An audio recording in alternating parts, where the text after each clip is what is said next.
Vegas lights shine bright, bad boys sitting pretty. Michael, Steve, Rob running things in Sin City. Podcast blazing truth, rhyming hard and witty. Three kings on the mic, Vegas life gets gritty. Matt Michaels dropping bombs, quick wit, no filter. Sin City's own, blending gold with the silver. Steve taking notes, every word's a thriller. Rob's on the tracks, beats cold like a chiller. Bad boys a podcast, raw truth they broadcast. Speaking facts so fast, haters coming dead last. Las Vegas legends, three amigos top class. Mic in hand, setting fire, never outclassed.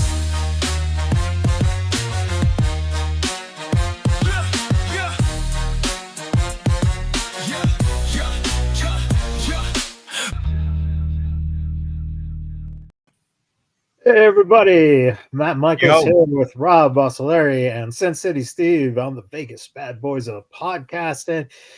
Boys, it's been one heck of a long week and a lot going on in pro wrestling right now, and we can start right away with NXT's Vengeance Day that happened this past weekend. And man, some good stuff going on. Faxium, they retained and then got beat up by four guys that we had no idea who they are. Santino Morello showed up backstage to talk to Ava, and looks like some stuff is in the works between TNA and NXT. The craziness of these four mystery people who showed up also and laid out Obafemi. Garrison Waller got one hell of a ride through a table as well in that match. Good stuff there. A strap match that Trick Williams actually lost to Eddie Thorpe, which was surprising. Ethan Page got his nose knocked open, but managed to defeat Javon Evans. We kicked off the night with a new North American champion for the women in Stephanie. And man, we finished the night with a retaining Julia in a fatal four-way. And man, afterwards, Julia and Stephanie in the ring together with both belts. And here comes Jordan Grace. A lot of stuff going on with NXT. Is she still going to be Jordan Grace? She's shopping new names, I hear.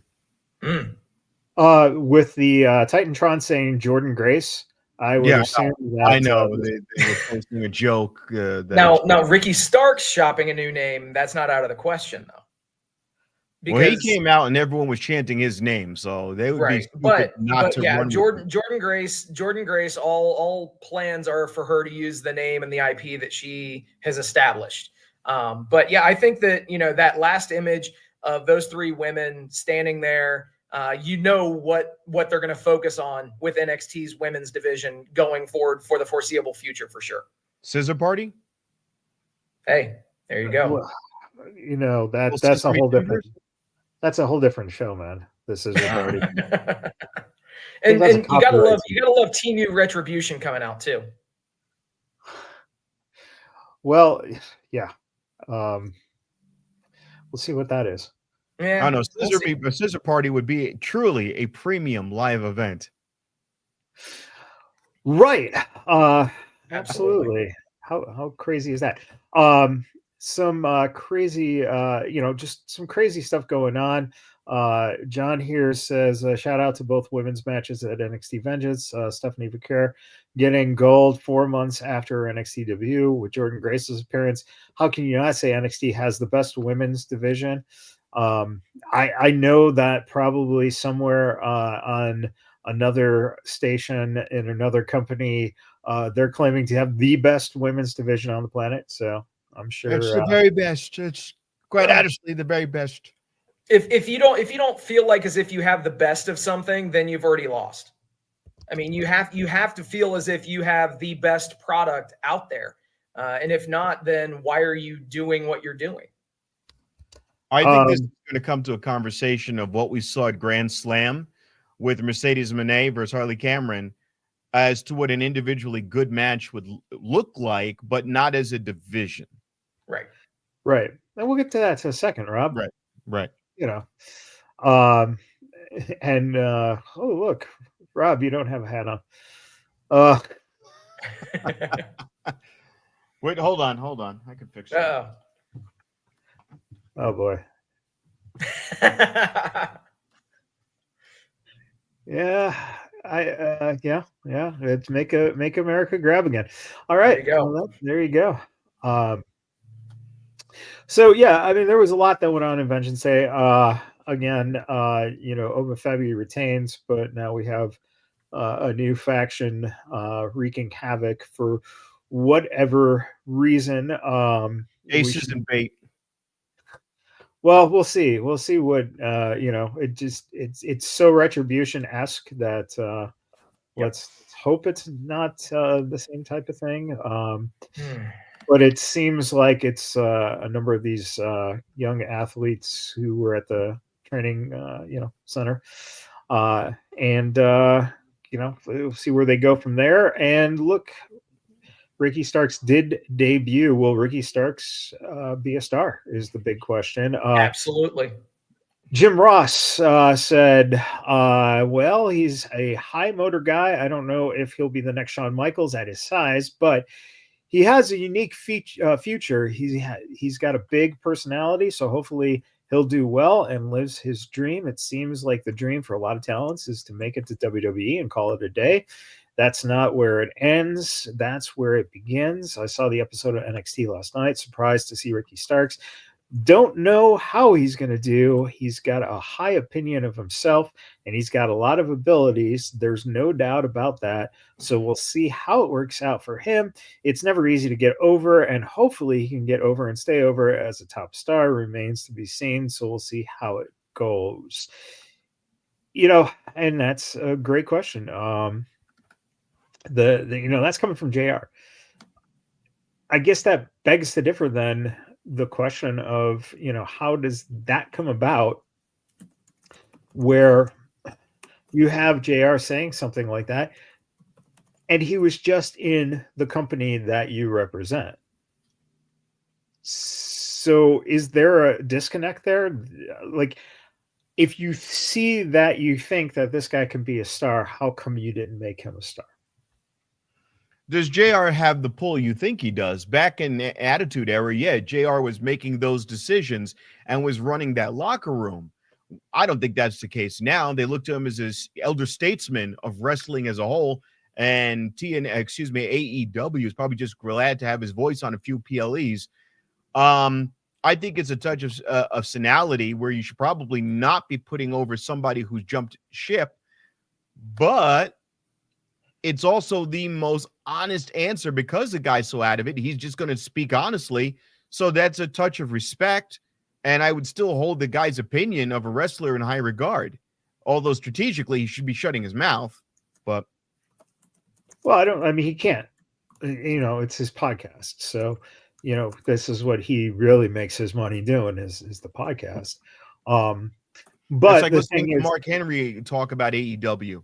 He's not with the company anymore, but he's got to put them over if he feels it, reasonable to do so. Right. I guess the question is, again, it's more so, even if JR doesn't have the position of, that's the thing. The thing is, though, is that if you have that guy in your company and he sees the potential in this guy, then why is Tony not listening to? I don't think Tony's listening to anybody at this point, man. Why is seriously Tony in WWE? Think about it, dude. Because if you look at it, if you look at the amount of wrestling knowledge that is in that company, okay, let's remove Tony Khan out of the equation temporarily. He has to not be listening to anybody or listening to any feedback he's been given, because if you look at the quality of the shows, things have been stagnant for a while. And the only way that things get stagnant is if things don't change. And if things don't change, a lot of times that's because people don't listen to outside voices and they just railroad their thoughts through from beginning to end. Sure. And that was something that Booker T kind of talked about this week. how the guys put stuff out there, and then there's also no follow through to the ideas. So not only is he is he not listening to feedback or this and that, he's listening to the guys and what they want to do, but he has no one in creative to pull off the ideas thoroughly.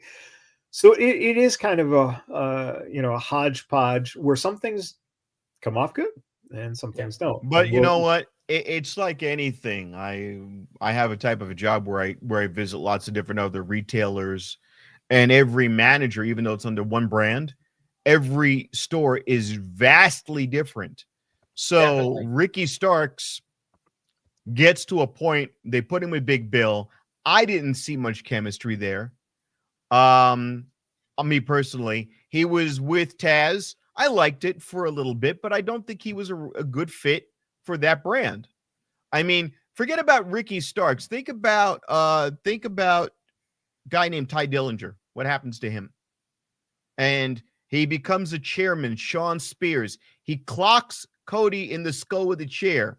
What was which a shoot could have been the biggest explosion of a career of a guy ever, and nothing comes of it. They ice him. Then they bring him back and they put a leather glove on his hand for some asinine reason. They hook him up with Tully Blanchard. They did everything to put this guy back over. But once you were iced after the biggest entryway you could have ever made for yourself, there was no coming back. Now he's on NXT and he looks good, I guess. He's got a major angle going on with Tony D'Angelo right now. Right.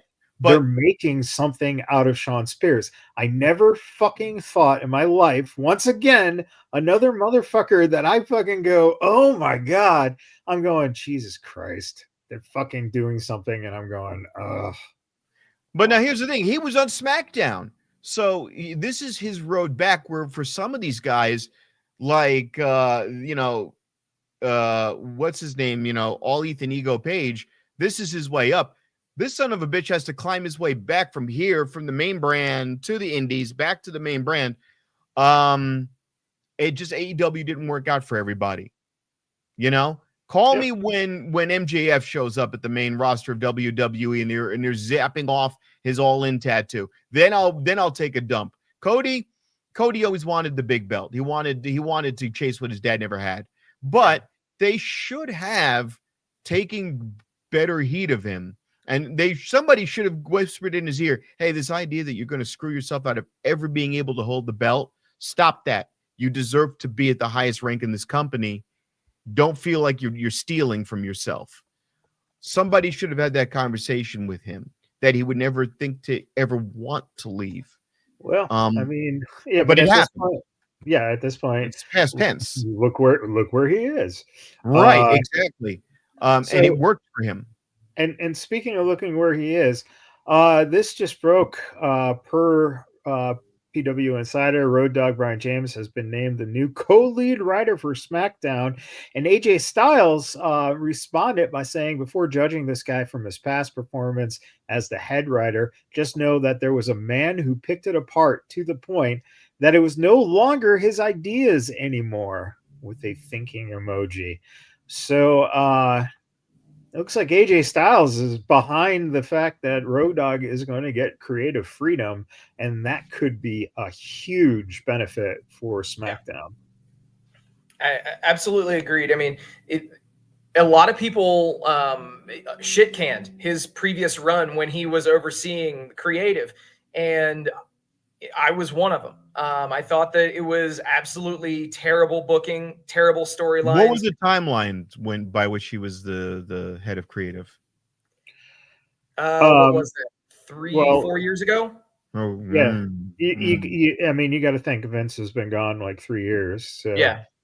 It was basically when Vince got, when everything went down with Vince. That was right around that same time when Road Dogg was running creative. Yes, you had that son of a bitch in a leather jock strap and a leather helmet. God damn it! Yeah, don't give a shit what he did in NXT. Yeah. I mean, Brian is probably one of the most creative guys. Yeah. Just like his brother Brad was one of the best in-ring wrestlers who never became anything other than a good, solid wrestler because he didn't have the charisma like Road Dogg. And it's just amazing the trajectory that Road Dogg has had. And it should be interesting to see what he does as a head writer. And speaking of Hall of Famers, is Demolition Hall of Fame bound? God, we can hope so. The news broke that wrestling fans have been waiting for a very long time. Demolition has signed WWE Legends contract. Hello, new figures, merch, and maybe, just maybe, a WWE Hall of Fame induction. Fingers crossed, they deserve it. We know that Michelle McCool has been announced as getting into the Hall of Fame, and Triple H, of course, is the headliner. We have absolute time, we still have like 64 days or 63 days, whatever it is, until WrestleMania. So, what do we think? Are they going in this year? It's never been a better time, man. That was always one of the most glaring oversights, was Demolition being snubbed from the Hall of Fame. So what a better, wrong to right for Triple H than this. And yeah, by God, can we hear that amazing theme song at least a few more times, please? But did you see how they broke the news to Michelle McCool? That was awesome. That was dope. Yeah.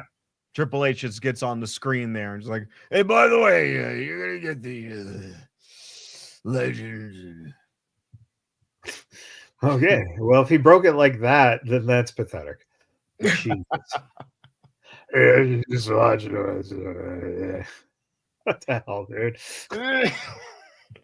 All right. Yeah, you're selling it with your pack a day.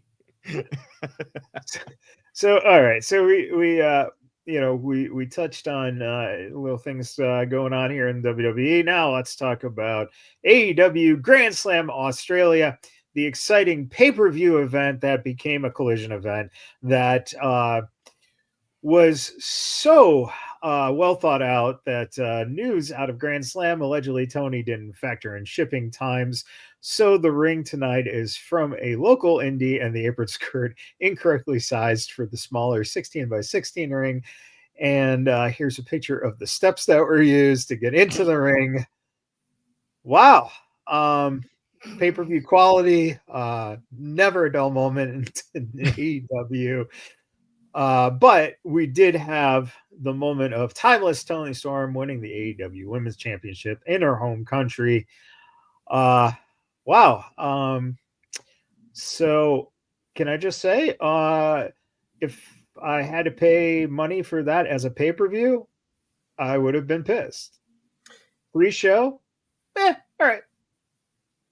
All right. It was in the middle. It was in the middle. If we're going according to the prices that were there, then yeah, it should have been a pay-per-view level show. That was the expectation. Initially, it was supposed to be a stadium show. And that was what it was described as. So obviously you have people that go and attempt to pick up tickets on launch day and pay a special premium, thinking that they're going to go to a stadium show in Australia, and then it becomes a glorified Collision. The fans did not hold back when Tony went out to kind of hype up the crowd before the show, as he was booed vociferously, man. It was the clips are out there online. It got loud, and not in the right way. So I will say, though, the matches that were put on the show, top to bottom, it was a very solid show. It was a Clash of the Champions level type of a show. Or I heard Meltzer, I know, whatever, say whatever you will, but Meltzer actually made a great point with this.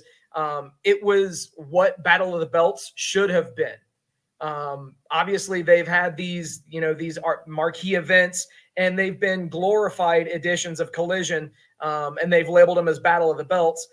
We've all shit canned them because all of the outcomes were telegraphed. You could see exactly what was going to happen. But with this, it felt like a just under a pay-per-view level type of a build. You had builds for, you know, several weeks to these matches leading in. I was impressed with what they did on the show, to be honest. Agreed. Yeah, I mean, it wasn't horrible at all in terms of the match levels, except for certain things. Like once again, the Death Riders. It fucking kills the show. These guys, I don't get it, and yeah. That's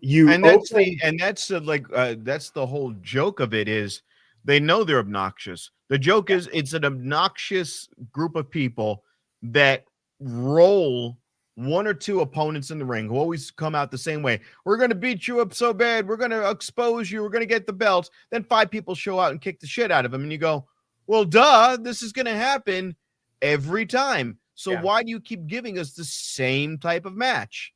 Yeah. You know? And the thing is, obviously, having Cope get choked out, it deflated the crowd. But you know, you had other things on the show, like you mentioned, Tony winning the women's championship. Say whatever you will about Mercedes, but Mercedes and Harley Cameron, that was the best match I've ever seen out of Harley Cameron, and she couldn't do it alone. Mercedes made her look like $1 million. By the way, and I've said that she's been on a run as of late as far as delivering good match quality. That was just another example of it. She is the Chelsea Green of AEW. Is that fair? Harley? Yeah, she's got Harley. Without a doubt. She went from the. You know what the funny thing was watching that match? She tries to do some like Jericho move where she slides through the upper ropes and grabs her and she botches it. And then that was the only mistake. As the match is going on, you're watching Harley Cameron adapt and learn and grow. The tie-up Mercedes after the botch moves, the hit her in the face, you know, all of the things that were going on. She just adapts and evolves as a wrestler through the course of a match. And this is an example. You don't want her winning. You want her chasing because that's where the entertainment is. And having her lose also shows Mercedes Moné is not a shitty wrestler. She's very goddamn good in the ring. You know, she's not a joke in the ring. She didn't get those belts by accident. You know what? You've got to figure, all right, she's a heat magnet. She's wrestling well. She used that opportunity to spawn off another fucking feud with a Japanese star. This is a person who understands the business and understands what her role is in Mercedes Moné. And Harley Cameron. Harley Cameron should just keep, you know, building up from here. Get her in the ring as much as possible. Give her guitar to her and give her a puppet. Yeah. Well, she bitch slapped her with a puppet. That was I'm surprised that some people that were overly critical of the show didn't get all up in arms that she didn't get flagged for, you know, a disqualification when she hit her with the puppet.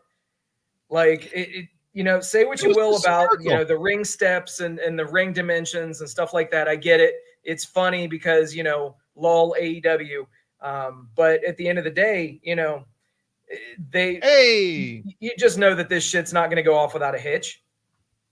That Dumas was for yours truly. Welcome, Kevin. Welcome, Kevin. I think one of the things they fucked up on, though, is why they opened with the match. They opened with the fucking Death Riders or something like that. Put those guys on later. I see why they did it, though. It got the crowd hot right away. Right, and then you kill the crowd with the Death Rider. Just freaking. You know, what I'm saying is that quality of so.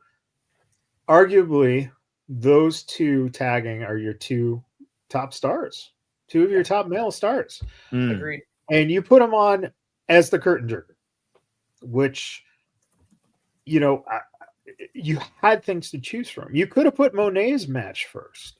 Yeah, you could have done that. You know, because you had the women closing. So I just thought it was like you put on a burner and then it just. These are the guys you're trying to fucking make your marquee stars. So it's an old TV term called hammocking, because you put a top match, a low match, a high match, and the thing is, did you blow your load too soon? maybe. Never want to blow your load too soon. Yeah. And afterwards wait, are you banana hammocking when you're blowing your load? Or? Yeah. They cut a promo. The only thing that annoyed me was they cut a promo later on where they go, Takeshita, I'm going to see you at Revolution. And then they announced a bunch of lead-up matches for that belt. And we're going, well, wait a minute. Nobody's going to beat Takeshita up until he gets to Omega. So what the fuck was the point of even announcing that there would be a lead-up matches where, you know, Takeshita's going to go to a gauntlet? It also takes the power away from Takeshita being your champion, because you're really acknowledging that Omega's the better guy instead of making it Takeshita the high guy. In that they went, all right, he's going to have a match with either Orange Cassidy, if I'm not mistaken, at Dynamite, or it was either Orange Cassidy or I'd have to look at the notes again. But hey, man, they're actually planning matches out. They're planning matches out. So well, we know that basically, the Dynamite this week is a match between Orange Cassidy and Roderick Strong. And then the week after, the winner of that match faces Takeshita. And then whoever wins that match faces Omega. Yeah, at Revolution. For the belt. And you're going, well, wait a minute. Well, we already know it's going to be Takeshita and Omega. So those other matches are kind of pointless. Well, that's a what the fuck moment. But in any event, though, man, like at least they're doing something with it. You know? Yeah, agreed. Like, how long have we been sitting here bitching about them not making match announcements for each show? So this is a step in the right direction for them, man, for sure. Grand Slam was the culmination of writing. Maybe not good writing, not bad writing, but they did plan everything up. They didn't do this a week out before. They set things up. They could have executed some of the reveals a little bit better, like when, you know, Tony Storm reveals, oh, 3 weeks out, I've been playing you all along. That should have been done. Fine. But they did it. And then they rewarded you a bit by doing more vignettes and acting and things around that. And that was good. Like when she dressed up as Mariah May and did a whole Mariah May sequence in ring, I went, okay, then you redeemed yourselves, if not a little bit, by, oh, you were too soon to reveal that you were, you know, really in the know of who you were doing. No, she did more acting. I liked it. I liked what they did where they had her come out as Mariah May. I liked that they built up to this whole Grand Slam. When they had the baby ring from the high school gym and your tag guys couldn't stand on the edge because there was no edge for them to stand on, did it really matter as much? Because that first match with Will Ospreay, he was flying around so much in the ring. Mm-hmm. But I asked myself, what is it with Kenny Omega? Is he really that hurt following?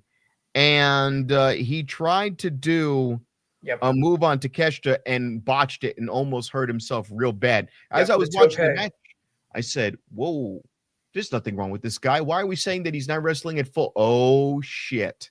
He couldn't get Takeshita over. And that was scary. That move against Takeshita, that could have been an injury, bad injury. Yeah, well, that's something that, you know, he's going to be dealing with from now on. I mean, exactly. The guy's he's not a young guy anymore. And he tried to do the Poison Rana and it did not hit. And then they had to explain it away.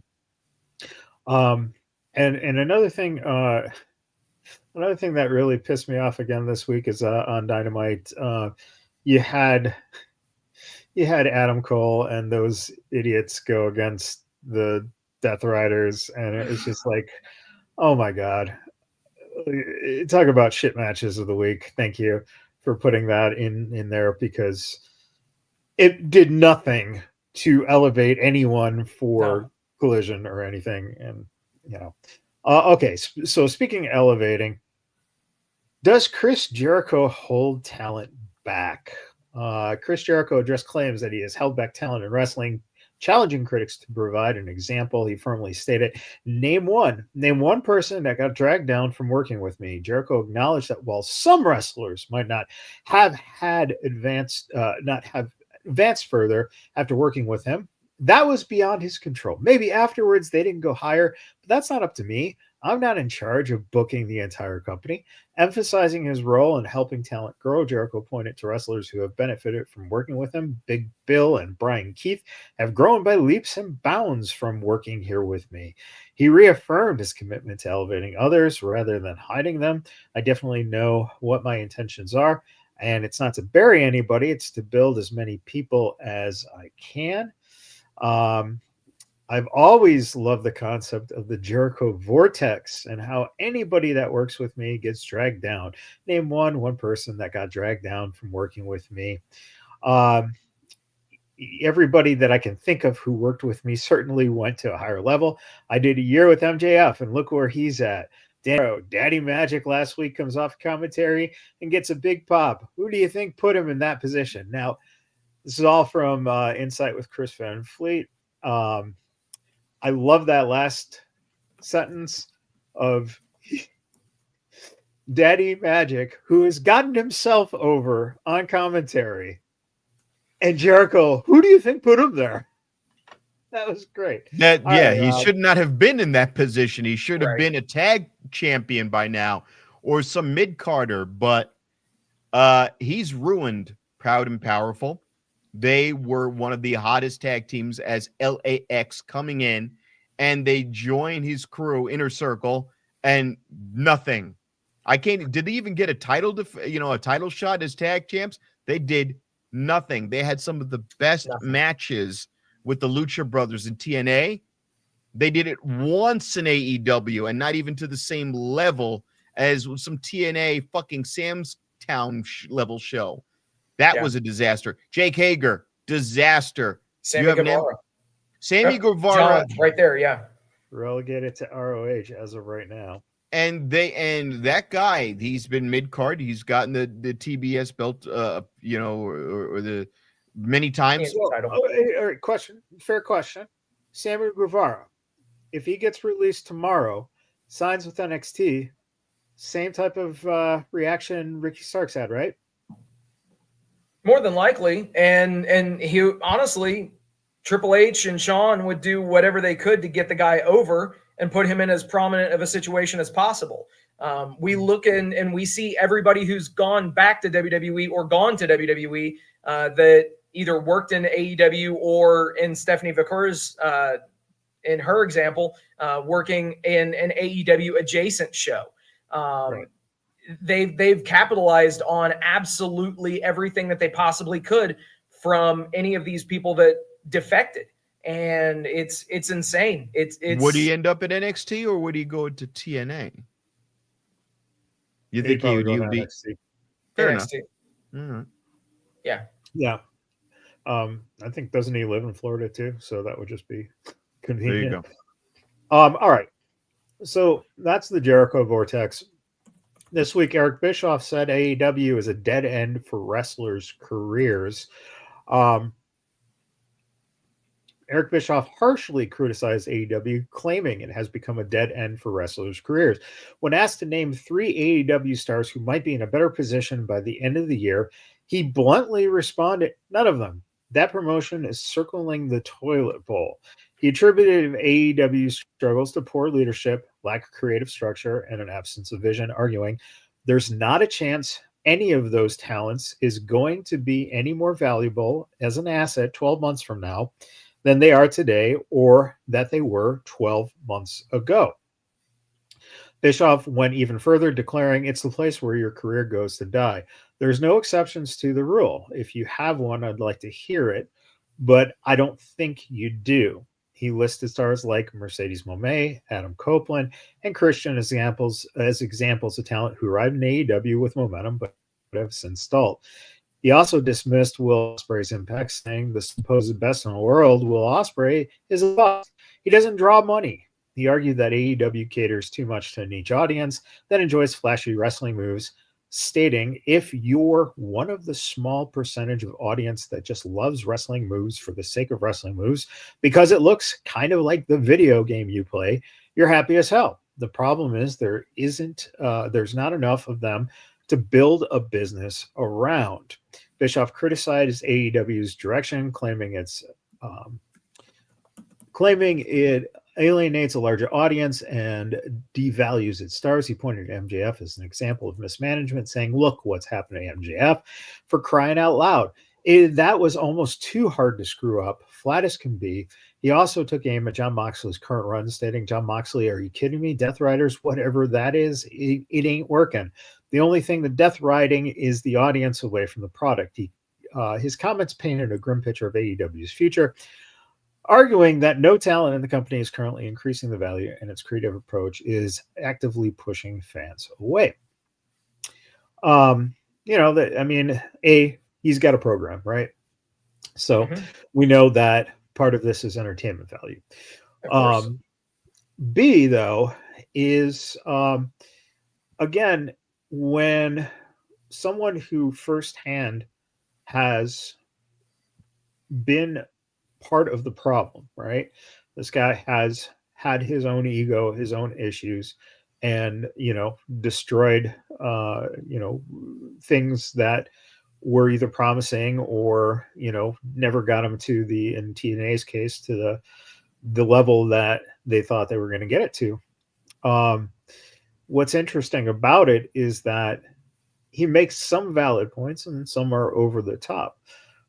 The question is, again, MJF, realistically, that feud with Adam Cole it was like watching the Ice Bucket Challenge, right? It was just pouring a fucking cold bucket of water over one of the hottest guys you had.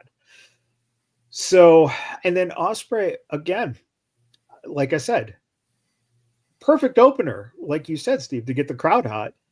But where does this guy go then? Because this guy should be someone that you're focusing on, not on fucking choking out fucking Adam Copeland when Adam's 52 and Moxley is like 42. I mean, it's like your future's right there. These are the guys you need to build. Yep. And the thing is, I think that we're going to start to see the ascent of Ospreay in, going into that world title picture. I've said for quite some time now that All In Texas needs to end with Will Ospreay holding the AEW World Championship over his head. And I think that we're going to start to see how he's going to distance himself from Kyle Fletcher after he picks up the win in this steel cage match at Revolution. And we're going to start to see him go after the Death Riders as well. So it's going to be very interesting. But yeah, July's right around the corner. So they got to make some headway to get this guy built up so that he's a credible challenger. Yeah. But yeah, as far as Bischoff goes, dude, the guy is so obviously he speaks so much hyperbole. I don't even listen to what he says half the time when he's like Jim Cornette. He's a very jaded guy. These are guys who were not at the top of where they were. They used to hold court in their respective promotions. And they're not there anymore. So all they can do is run their mouth. The problem in calling them just jaded guys is that you discredit the fact that they have experience and knowledge. Oh, they do. So and that's why I would not be running my mouth. I would go, hey, Tony, hire me. I would go, Bischoff tried to do that. And Tony wouldn't give him a job. So that's realistically more than likely why Bischoff is so butthurt. He's like a jilted lover that, he loved AEW, but AEW didn't love him back. And I think that, the guy speaks in so much hyperbole that it's got a diminishing return at this point. The guy he can't deal with the fact that AEW is the second most profitable wrestling company in the history of the world behind WWE, and it's not WCW anymore. He can't grasp that fact. I don't think that. I mean, let's face it. WCW, different age, different time, right? Definitely. If you take their success then and bring it into modern day figures, AEW can't fucking hold a torch. AEW can barely hold a torch to what TNA was doing at TNA's peak. All right, but he's got a point about the niche audience. Mm-hmm. We've all said it. Yeah, absolutely, right. He does. And that's the thing that's fascinating, that Tony still cannot grasp the concept of how to make it bigger, to build it bigger, because you have the resources. And I think that's the most frustrating thing.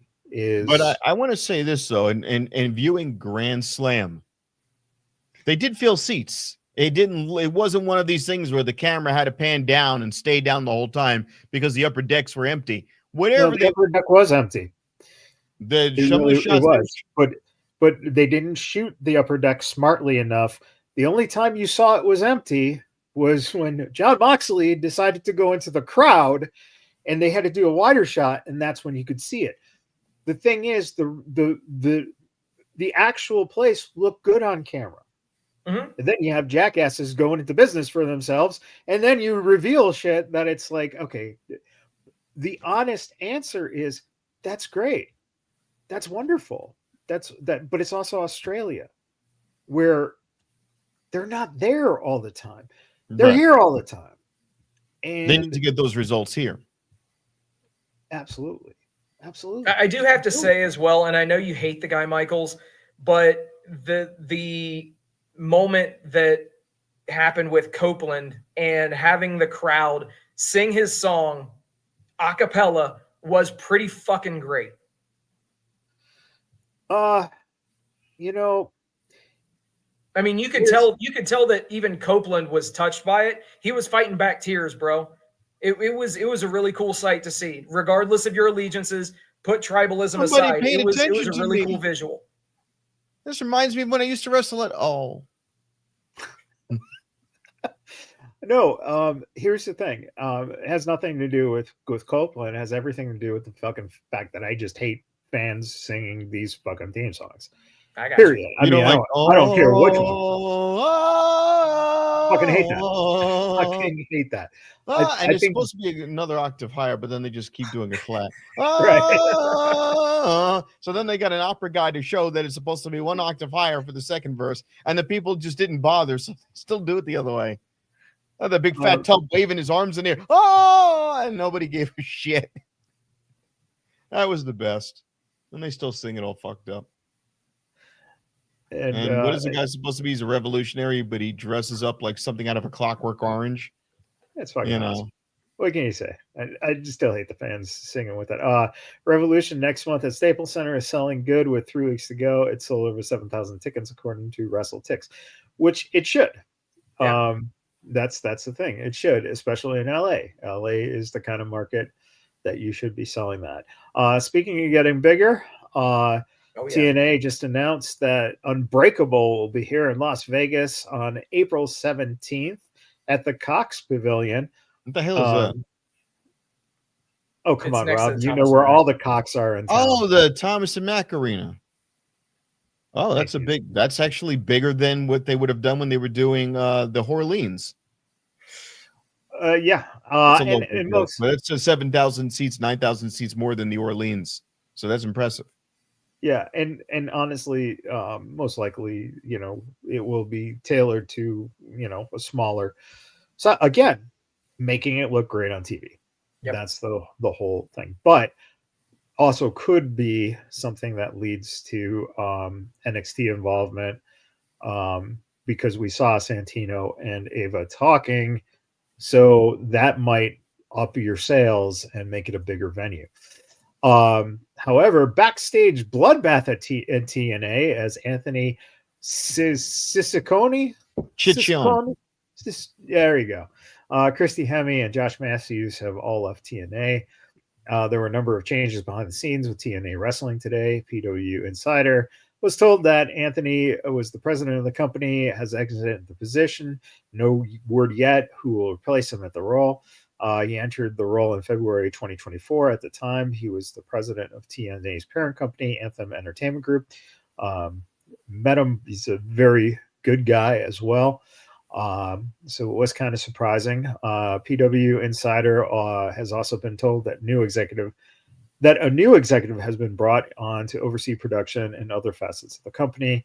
And as part of the change, both Josh Matthews and Christy Hemme have also departed their roles with TNA.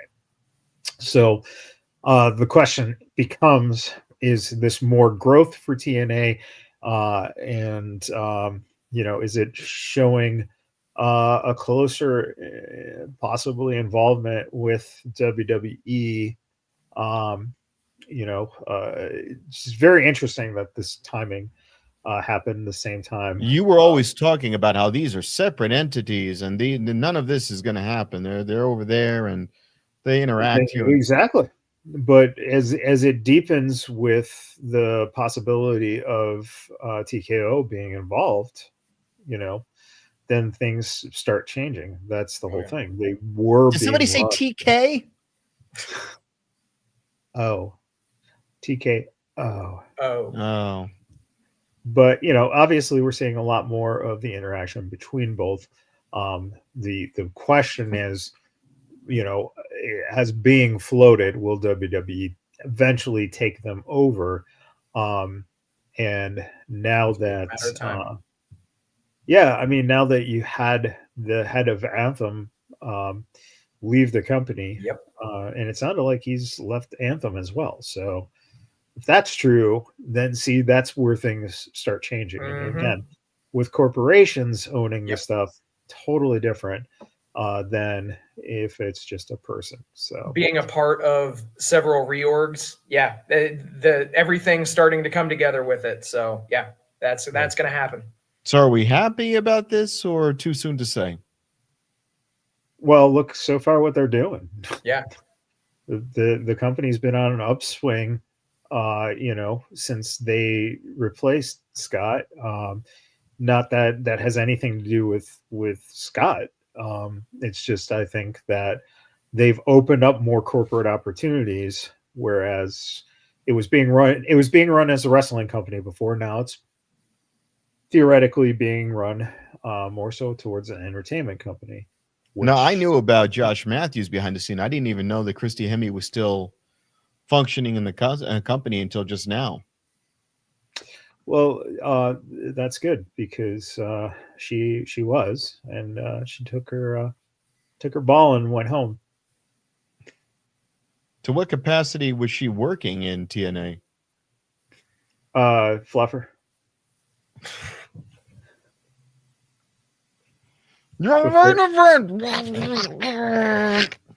Before you walk through the curtains.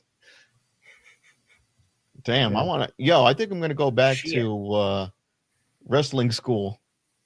She's got to be working at a local freaking indie place now. I mean, I thought you were going to become a fluffer, because you'd be kind of good at that, Rob. That's right. You just Gilbert Gottfried all over that thing. How many fluffers does it take to bite the dick off a pro wrestler? Oh boy. Okay, so there was a Super Bowl that just happened last Sunday. Vince McMahon. Vince McMahon's father Shane was there. Why does Shane have better seats? But Tony Khan is 90,000 feet away from the field while the McMahons are on the field. So was that like Sean Devine? I think his name is Adam Devine. Yeah. Adam Devine. Yeah. And the Undertaker there with a cocktail in hand. Well, the Undertaker addressed. He told Bully Ray on the latest Busted Open Radio that he was at this past Sunday's Super Bowl as Vince McMahon's guest and spoke about his relationship with the former WWE owner. I was a guest. Yeah, look, I'm going to get hate for that. People are like, oh, you guys were so close. You knew what happened. I'm like, I don't know what hasn't been done. We don't talk about those things, but he is a friend of mine. First off, he gave me an opportunity to make something in my life and become something. Through the course of all those years, we became friends. After my father passed away, he was a father figure. He was a brother. He was a mentor. I don't know I don't know everything that's happened, what's going on, and I'm not the judge on this case. There's only one judge. That's the man upstairs. He's going to give us all whatever we deserve in the end, and that's what it is. I think people in a glass houses shouldn't throw stones. I don't have to agree with everything that people do, but it doesn't change the fact that I love somebody and I'm friends with somebody. Naturally, you show up anywhere with Vince McMahon. Although I think now that the mustache is gone, he looks a little less like an evil, saboteur. Fucking So, but I mean, this is the difference now. We've got Taker walking around the Super Bowl in a Mardi Gras hat and a fucking cocktail instead of a fucking duster and an Undertaker hat.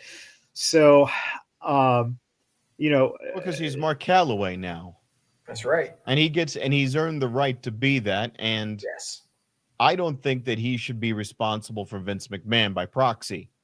If the guy's saying to you, this guy gave me a life, and anyone who's a remote wrestling fan would have to acknowledge in some way, oh shit, what would this guy have been with? What would his life be like without being the Undertaker?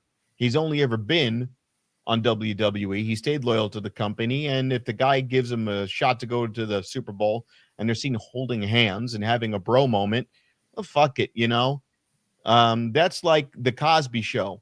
Do you think the rest of that cast wants to be acknowledged with that guy? But when the opportunity came, they said, hey, they patted him on the back and they said, we don't know what the hell happened. We're not responsible for that. So fuck it. I'm giving him a royal goddamn pass. Did someone say Vanessa? Come here, Rudy. No, what you've got to do is you talk about the pudding pops, and then you put the pudding pops in the kid, and you take a photo with the Kodak film. So basically, Rob, you just are basically, hey, you know what? If they're fucking horrible sexual predators, no. I'm separating Mark Calloway from Vince McMahon. I'm separating it from him. I just fucking, if the guy says this is the experience I had with him, I'm not going to say you're an asshole. I don't know. Now, if it was somebody like, Brock Lesnar, that's a different conversation. If Brock Lesnar's like, you should give him a pass, I'm going to be like, fuck you. You have a daughter. Give me a fucking check to be a vegetable for the next 1,000 years when you kick my ass because I'm calling you out on it. A lot of you guys were involved, and that's a different conversation. But this guy seems squeaky clean, and I would like to imagine that he is squeaky clean. I'd like to imagine somewhere out there that he's just banging the shit out of Michelle McCool, and that's fine. Same with Stone Cold. I heard The Rock's name brought up Merkley in a few conversations here and there. I'd like to imagine that he's squeaky clean too, Dwayne Johnson. And that's the thing. How far does this go before you wipe out the entire locker room of everyone in the Attitude Era and you go, I can't fondly look back on any of you. That's that good old cancel culture, bro. And that's the thing. Whereas Vince McMahon is still actively doing this, even in his interviews. They go, "What would you be doing if you're not in WWE?" I'd imagine myself with a woman doing some things, and you're like, "Okay, well, you're a piece of shit now." But then again, I've seen some sketchy pornos and went, man, I gotta go to church now, But this guy's actively doing that now, whereas a lot of these other guys either were A, I got roped into something and I wish I hadn't done it, or B, that guy really is a piece of shit and would follow Vince off the bridge. This guy's just like, hey, this guy treated me well. I'm happy for you. Have a bromance with this 80-year-old rapist. Well, and so just really quick, I just have to clarify something that American Bam Bam put in there in the Twitch chat. He says, hold on, cancel culture doesn't apply to rapists. Absolutely. But the point that I was making is that those same people that are attempting to lump Undertaker in with Vince McMahon, and the point was also being made about The Rock and Stone Cold, do we lump them in as well, or does that not apply? So I think that, it can be a slippery slope. But yeah, I completely agree. Vince McMahon is a piece of shit, and I completely agree with that. But yeah, you get her crawling around in the bucket of shit and having her strip and all that shit. Exactly. Because every time I look at her, I go, oh my God. Yeah. Oh yeah. She's a women's legend. She was, but what was the storyline for a lot of these women? Unfortunately, that was the greatest thing back then was when what's her name breaks her back from doing too many Lita Camaradas or Lita, and they gave her a titty job, and then I was gonna say, and they bang her in the middle of the ring, and I was like, Jesus Christ, no, don't do that to her. She wrestled dudes. China wrestled guys. Yeah. They stood toe to toe with men, and they sold. I didn't believe that they could not do these moves. And then she had the titties, and she got banged in the middle of a ring on a SmackDown by Edge, and that was the time. But they were actually banging in real life, so no, I know that. But my thing was, I didn't want to see them like that. I wanted to imagine that these were leaders in their positions, that these were leaders that they were getting out from just being TNA. No pun intended. You didn't want to see Lita where the towels, the sheet slipped, and you saw her big old. No, I was actually annoyed. I'll be honest with you. I was annoyed back then because I was like, I just wanted to see her wrestle dudes and do Hurricane Rondas with the Hardys. I didn't want to see her have to sell out like that. And there were so many other women back then doing that. When she came out with the breast implants, I was like, this is bad. They're going to do her dirty. And they did. And that's what happened to a lot of them. Think about it. I always use China as an example. How great was China as a real women's pioneer in wrestling? And then they give her that women's belt, and I'm like, this isn't going to last. They're gonna fucking bounce her ass out of here. So I look at all the things with Vince McMahon, and I'm like, all right, if we have one guy from that era that I can look at with respect and have a squeaky clean image of him, and it's The Undertaker, give me one guy left in that roster where I don't have to worry about who the fuck this guy has an NDA with. How many non-disclosures are there? Chad fucking Gable. There is no one squeakier clean than that dude. Yeah. You all right.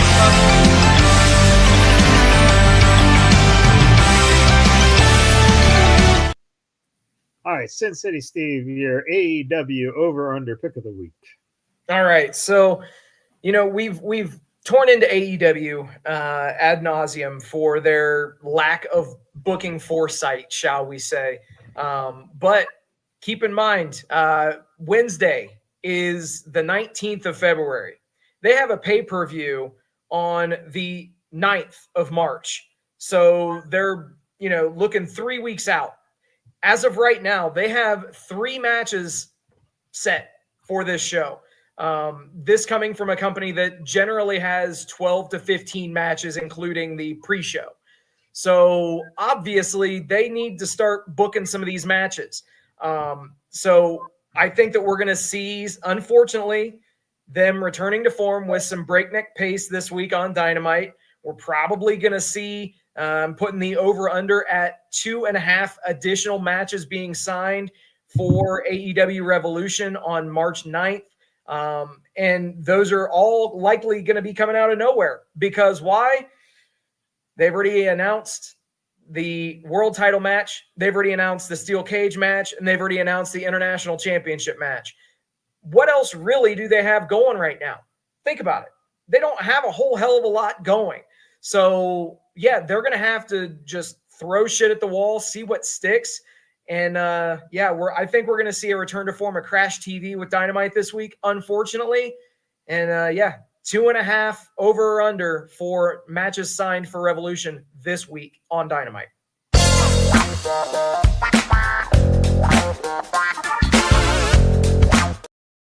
All right, this week's presidential pontification from the president himself.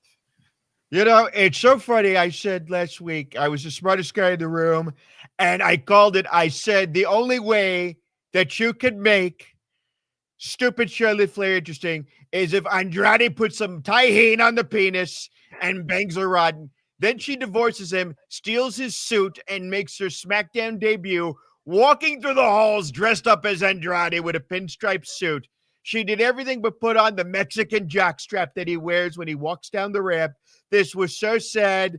Nobody wants to bang her, and now she wants to be one of the trans. This is what happens when you get a DEI hire in SmackDown, okay? They said, we can't get the real Ric Flair. We're going to do a diversity hire, and we're going to get Charlotte Flair. It's so sad. She doesn't even know how to do the woo. I said, and I called this, and by the way, I want to give a special, what do they call it? A shout out to Rob Boslary for calling it that she is the most boring champion, okay? I've never seen a more boring leader than little Joe Biden, okay? She puts me to sleep in the ring every time. And also how sad it is that Roxanne, soon to be deported, Raquel Rodriguez, Roxanne, I don't know, something Mexican-y, had to beat up Jade Cargill, my Nubian queen. We were looking into making her the next Mrs. Trump, okay? Because I said, you know what? Melania gave me a 6'4" kid, but I want a 7-foot tall black kid. You know, we need a black kid because I want to appeal to the NBA AACP, okay? I want a tall, beautiful Nubian king to be the next commander-in-chief. And now because of one Raquel Rodriguez. Okay, that's probably not even her real name. Her name is probably Maria Mendoza. Okay, probably Maria Mendoza. They beat up my beautiful Jade Cargill, and then we had that New Jersey trash. Okay, that what was it? The Liv Morgan Revenge Tour. Okay, her real name is Roberta Caglione, and she's from the South Shore of New Jersey. She's human trash. She's garbage. She's trash. She is a bleach blonde. She's part of the Biden lamestream media movement. That's why they gave her, she's another DEI hire, and they gave her the belt for 3 weeks just to shut her up. But they took it off that immigrant. They took it off that filthy Irish immigrant whose name we will not speak. We don't even, what is it? Rebecca Quinn Logan McAfee, McBeer. They took it off of her, Mrs. Potato Fairman, and they gave it to this New Jersey trash. And she's such an embarrassment. And now we've got it on another immigrant. You know, they put it on these immigrants. And then we have one American champion, and she's barring. How do we have one American champion and Charlotte Flair, whose real name is Ricardo Flair? So sad. So very sad. She can't even do the woo, okay? I would have to fuck her 10 times and you still wouldn't get a woo out of her. It's so tragic what they've done to her and what they've done to the women's belt. Gone are the days of Stratisfaction, where she used to come out in a mini skirt and then there would be a halftime show during WrestleMania where Vince McMahon would fuck her in the middle of the ring and then dump her head in a bucket of shit. Okay, just to keep her in place, okay? That was what a real women's champion should look like, okay? And then he would have her drag her filthy wife around, although we like her now. Linda McMahon is doing such a tremendous job dismantling the shame Department of Pubic Education, because that's all they do is teach kindergartners how to fuck, okay? Because of the Department of Education, they were giving condoms to kindergartners. It was a program under horrible Joe Biden. It was called Condoms for Kindergartners, okay? We're getting rid of that. Linda McMahon is going to get rid of that in such a tremendous way, and we're going to enroll the Department of Education into the Department of Defense, because we have to defend these children against condoms, okay?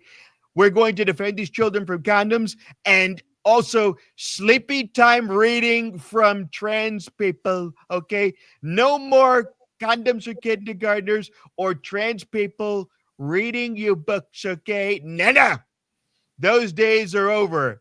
Yeah.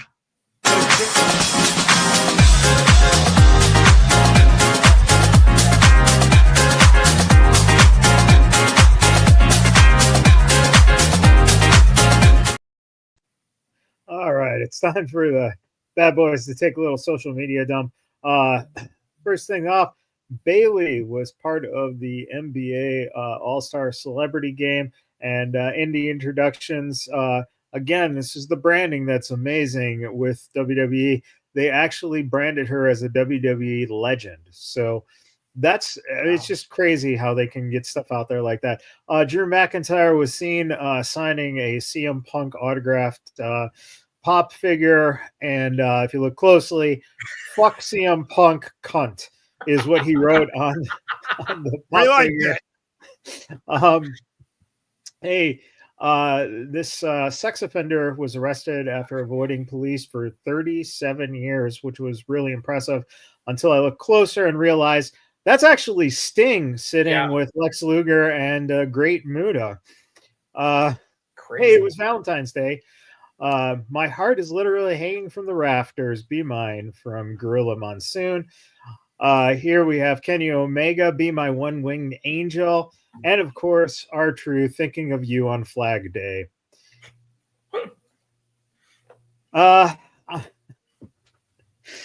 Logan Paul doing what at WrestleMania? Wrestle Court. Logan Paul is either fucking Cena or Punk at WrestleMania 41, right? What? Speaking of, look at that. Hello, Mariah May. Not to be outdone, look at Mandy and her Super Bowl spirit there. Ringside News has yet another employee going rogue before departure. The truth always comes out. Apparently, someone on Ringside News, as they were leaving, responded to Britt Baker and said, "If you just tell everyone you fucked Christian, we can all move on. Not a big deal," at Britt Baker. Oh, shit.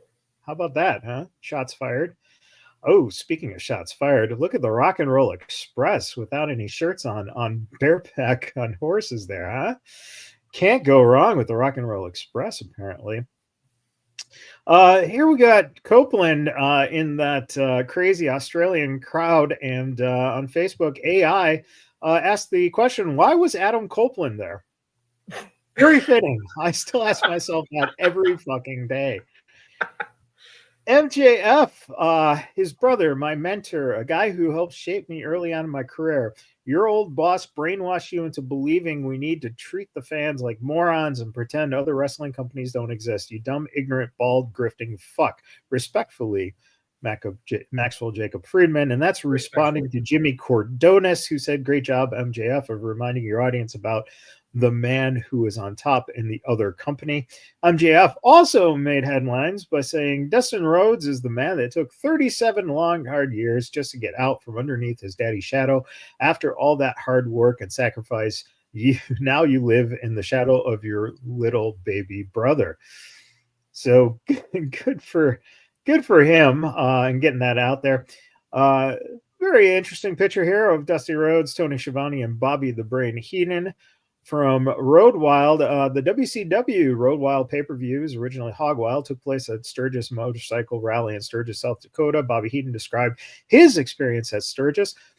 Quote, "The pay-per-views in Sturgis were risky. The bikers showed up at noon, but the event didn't start till 7. They spent the whole day drinking under the hot sun. There was no proper flooring, just gravel, giving them plenty to throw. I called the action alongside Tony Schiavone and Dusty Rhodes. As I walked out to the announcer's table, the crowd cheered, so I waved to them. Dusty nudged me and asked, 'I thought you were a heel.' 'Not when they're holding rocks and we're stuck here.' We waved to them." Which is very apropos. This from Kane. Kane, quote, "I never liked Christian Cage. One time I saw him at the airport and he was like, 'Have you had anything to eat?' I'm like, 'Yeah, I just had a burrito.' And he punched me in the stomach and ran away. That is Christian. Anytime I had the opportunity to choke slam Christian, I took advantage of it." And here we see a picture of the most hated man in WWE history and Vince McMahon. For those of you who can't see, it's a picture of little Dominic Mysterio on the lap of Vince McMahon. We'll get here to a quick... Hey, made Dominic Mysterio's little ass great again. Here we got a little video here.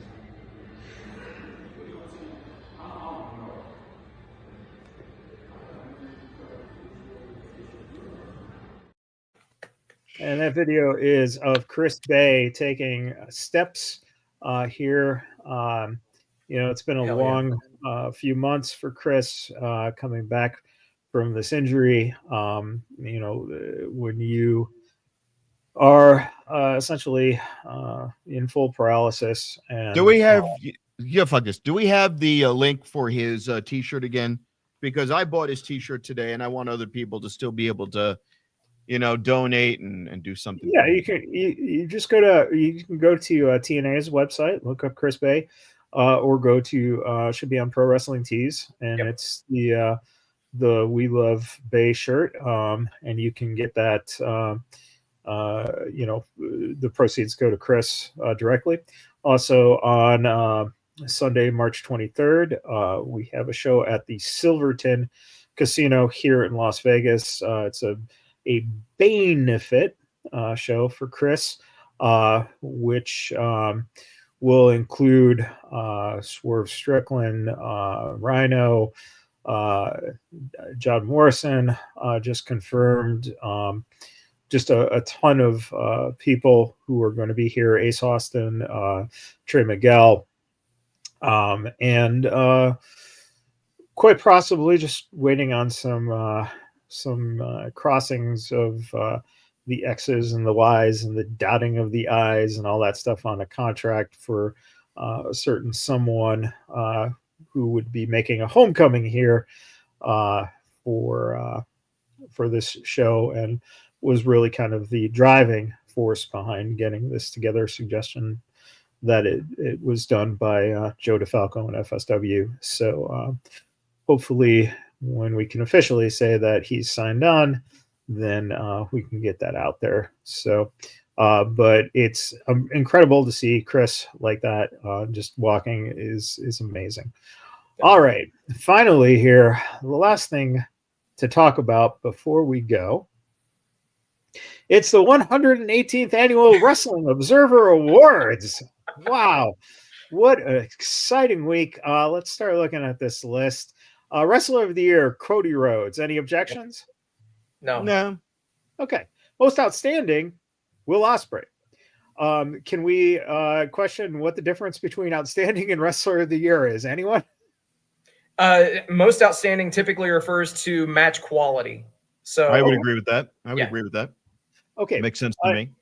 Tag Team of the Year, the Young Bucks. Does anyone want to wonder why Dave Meltzer said the Young Bucks, or is it?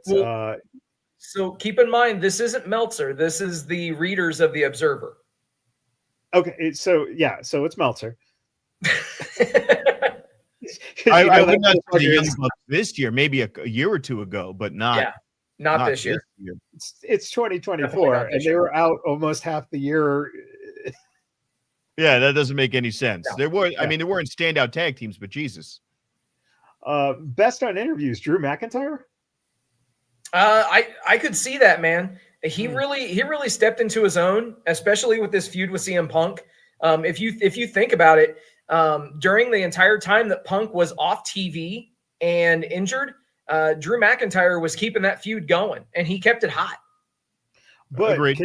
Can you argue at the same sense that maybe Punk was the driving force in interviews this year? Because you yourself said that McIntyre is better than he's ever been. Oh yeah, I'm not disagreeing. And I don't like Drew that much as a wrestler. But I also hate Punk, and I'm like, oh, I own a Punk shirt now. What the fuck happened? So, of course you do. Promotion of the Year, WWE. Best weekly TV show, AEW Dynamite. Yep. Okay. Match of the Year, Bryan Danielson versus Will Ospreay. Okay. I can see that. Yep. Okay. Absolutely.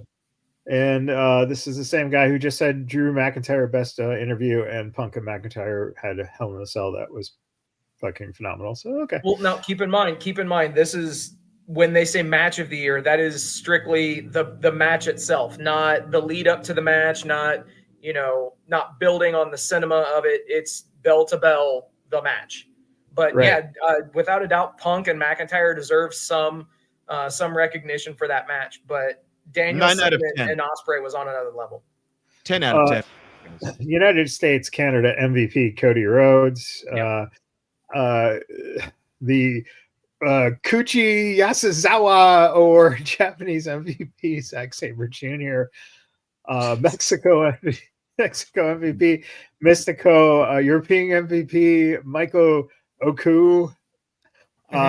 This one though, the Hodge Award non-heavyweight MVP, Darby fucking Allin. Non-heavyweight MVP, not this year.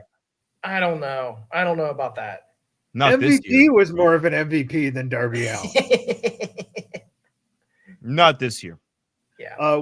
Wrestling, women's wrestling MVP, Suri. I don't watch enough Stardom. Wait.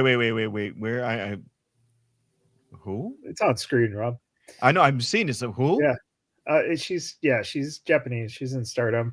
Apparently the viewers, the voters of this, don't watch wrestling.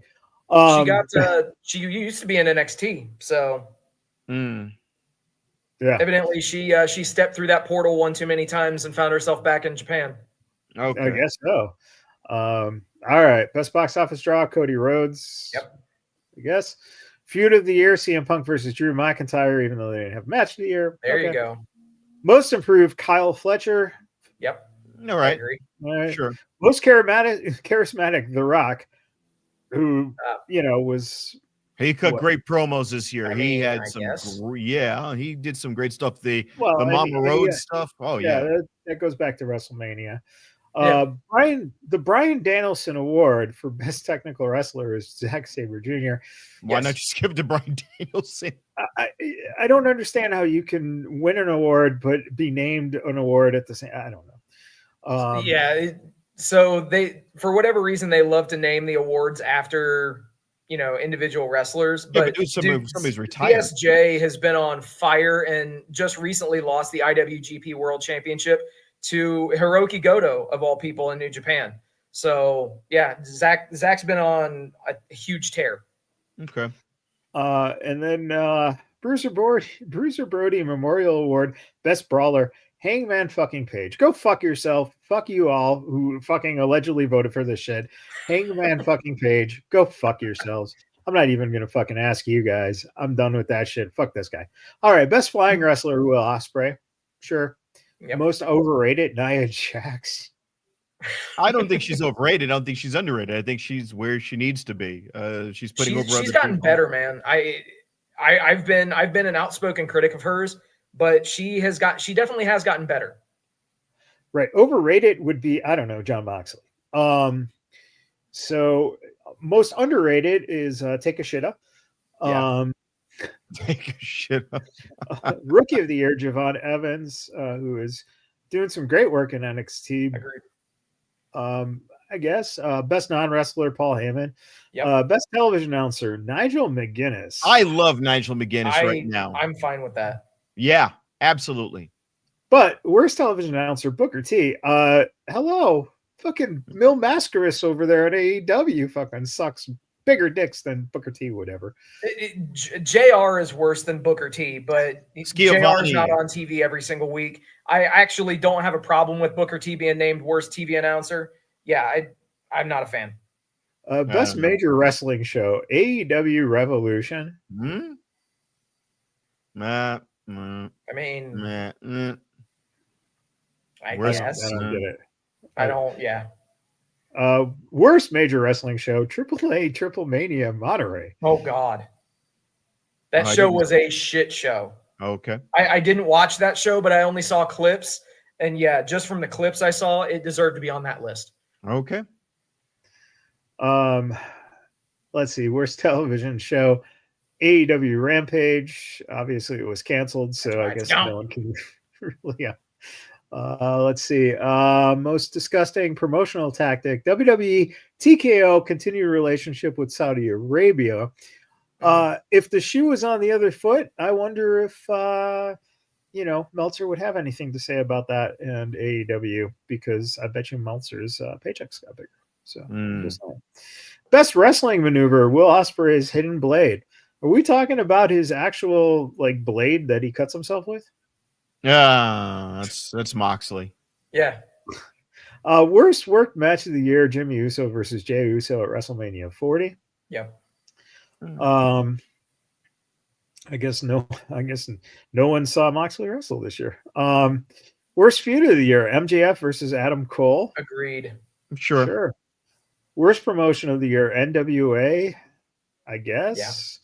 Are we counting Ring of Honor as something separate? Then I would say well, Ring of Honor. Apparently, Ring of Honor has been at least tolerable. And it's part of AEW, so you're not going to say anything negative. Best Booker, Paul Levesque, which I'm surprised if this is a fan thing for these guys that they would name him, because you see so much hate towards him. So I don't know. Promoter of the year, Nick Khan.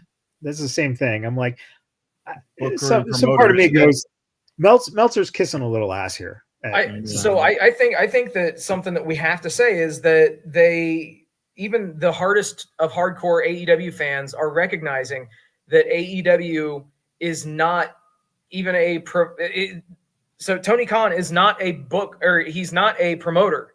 He's a matchmaker. He's not even a booker. He's strictly a matchmaker. And these results show it. So Tony Khan will be starring on Fiddler on the Roof on Broadway pretty soon as the matchmaker. Make me a match. Best gimmick, Tony Storm. Worst gimmick, The Learning Tree. Oh, yeah. The whole fucking Learning Tree. Best pro wrestling book, The Man, Not Just Your Average Girl by Becky Lynch. And best pro wrestling documentary, Mr. McMahon. There you have it. I didn't learn anything in that promotion. It was, I didn't feel like I learned anything new watching it. I don't know. That's just my takeaway on that, and I'll leave it at that. Well, but